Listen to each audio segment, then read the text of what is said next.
اللہ. چلیں اب حاضرین کی باری ہے, انہیں بھی کوئی طرز سنائیں جناب, دیکھیں کون پہنچتے ہیں.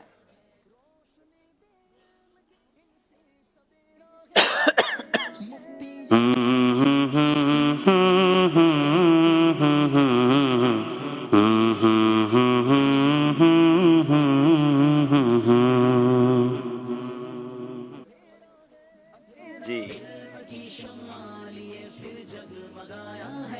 پیش حق مجدہ شفاعت کا سناتے جائیں گے, آپ روتے جائیں گے ہم کو ہنساتے جائیں گے. کیا کلام ہے, کیا کلام یاد دلا دیا, خوبصورت کلام.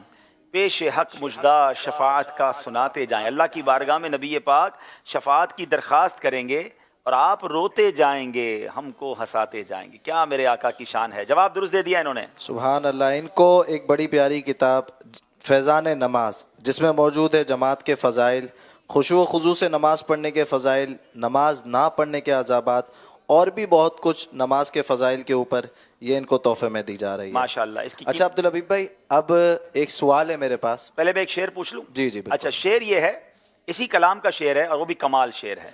وسعتیں دی ہیں خدا نے دامن محبوب کو, ہائے ہائے, وسعتیں دی ہیں خدا نے دامن محبوب کو.